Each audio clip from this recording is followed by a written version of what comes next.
ఇలా మనం కూడా తెలంగాణ జాతిగానే నిలబడాలి, కలబడాలి. దయచేసి నేను మీ అందరిని ప్రార్థించేది, నేను లంబా చెవడ ఉపన్యాసం చెప్పడానికి రాలే. ఒక మెసేజ్, ఒక టేక్ ఆఫ్. ఇది లక్ష్మీ గడ్డ కాబట్టి, ఇదే గడ్డ నుంచి తెలంగాణ సాధించినాం కాబట్టి నేను మీకు అందరికి ఒకసారి నమస్కరించి ఈ అప్పీల్ తెలంగాణకు చేసి బ్రహ్మాండంగా చేయాలని చెప్పి నేను ప్రయత్నం చేస్తూ ఉన్నాం. కాంగ్రెస్ గవర్నమెంట్లో మీరెవరు భయపడే అవసరం లేదు నేను చెప్తా ఉన్నా. పోలీస్ సోదరులారా మీకు మనవి చేస్తా ఉన్నా, మీరు అనవసరంగా గ్రామాలలో చిచ్చులు పెట్టి సోషల్ మీడియా పోస్టులు పెట్టిన వాళ్ళని కూడా బెదిరిస్తా ఉన్నారు. ఇది మంచిది కాదు. మీరు చూడండి, ప్రజల స్పందన చూడండి. నేను అడుగుతా ఉన్నా, మీకు పోలీసులకు రాజకీయాలు ఎందుకండి? ఏమక్కర్నాయి మీకు రాజకీయాలు?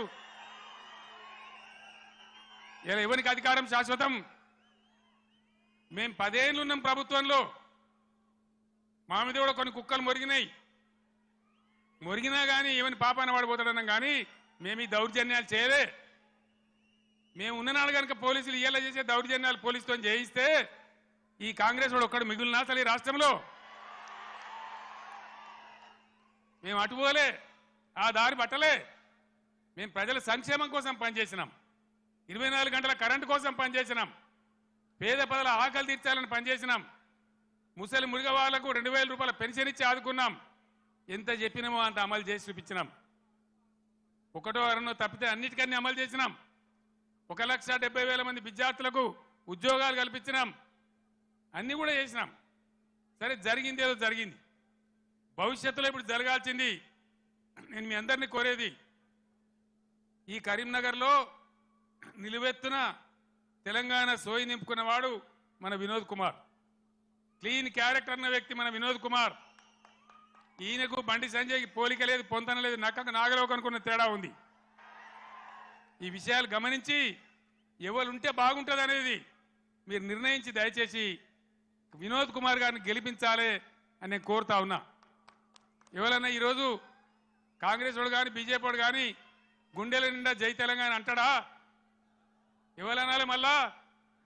మళ్ళా ఇదే గులాబీ జెండా, ఇదే వినోద్ కుమార్ ఉపన్యాసం మొదలుపెట్టేటప్పుడు ముగించేటప్పుడు 2 సార్లు గుండె పగిలిపోయేలాగా జై తెలంగాణ అన్నాడు. నేను కూడా మీ అందరినీ కోరుతున్నా, ఆనాడు 17 నాడు 2001 మే 17 ఎట్లయితే సింహగర్జన చేసినామో అదేవిధంగా ఇలా మత సామరస్యంతో కులం మతం జాతి లేకుండా అందరం కలిసి ముందుకు పోవాలి, అందరం గొప్పగా బతకాలి. ఇవాళనే రంజాన్ ప్రారంభమైంది. తెలంగాణ వ్యాప్తంగా ఉన్న ముస్లిం సోదరులందరికీ ఈ కరీంనగర్ వేదిక నుంచి నేను రంజాన్ శుభాకాంక్షలు తెలియజేస్తా ఉన్నా, రంజాన్ ముబారక్ కూడా తెలియజేస్తా ఉన్నా. అందరం కలిసి తెలంగాణ జాతి యావత్తు ఏకతాటిపై నిలిచి కుల మతాలకు అతీతంగా అందరం బాగుపడే కోసం మళ్ళా ఈ గులాబీ జెండా ఉంటేనే తెలంగాణకు రక్ష. కాబట్టి ఈ పార్లమెంట్ ఎన్నికల్లో అన్ని స్థానాలలో కూడా మనం ముందుకు దూసుకొని పోవాలి. కార్యకర్తలకు నాయకులకు నా మనవి, పవర్ బ్రోకర్ గాళ్ళు ఎప్పుడు ఉంటారు, కొన్ని బేవార్స్ ఛానళ్ళు ఎప్పుడు ఉంటాయి. బీఆర్ఎస్ పుట్టినాడే అన్నారు, ఇది మకల పుట్టింది పుబ్బల పోతుందని. పుబ్బల పోలే మీ ఈపులే పలిగినాయి బిడ్డ, ఎక్కడి దాకా మిమ్మల్ని ధర్మమ్మ మీకు తెలుసు. తెలంగాణ ఉన్ననాడు ఉండేదాకా బీఆర్ఎస్ భూమి ఆకాశం ఉన్నన్ని రోజులు ఈ గులాబీ జెండా ఉంటుంది, ఇది ఖాయమని చెప్పి నేను మనవి చేస్తా ఉన్నా.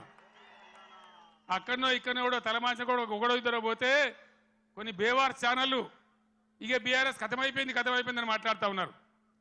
అట్లా ఇదివరకు కూడా అట్లా అన్నోడు కథమైంది, కానీ గులాబీ జెండా ఇప్పుడు కథం కాలే బిడ్డ, యాది పట్టుకోవాలి, జాగ్రత్త. మీ దొంగ ప్రచారాలకు ఇప్పుడు ఇక్కడ భయపడేవాడు లేడు. మన కొద్ది రోజులలోనే ఎంత వైభవంగా బీఆర్ఎస్ వచ్చి మళ్ళీ ఎట్లా తెలంగాణను తీర్చిదిద్దుతుందో మీరే కళ్ళారా చూస్తారు, మళ్ళీ మీరే సలాములు కొట్టుకుంటూ వస్తారు. కాబట్టి మీ బేవార్స్ బ్రోకర్ ప్రచారాలు బంద్ చేయండి. ఎవడో నలుగురు పోతే మనకు పెద్ద పోయేదేం లేదు. ధైర్యంగా ఉన్న కార్యకర్తలు ప్రజాశక్తిని కూడదీసి మనం ముందుకు పోయి అద్భుతంగా మళ్ళా విజయాన్ని సాధిద్దాం, మన రాష్ట్రాన్ని గొప్పగా తీర్చిదిద్దుకుందాం.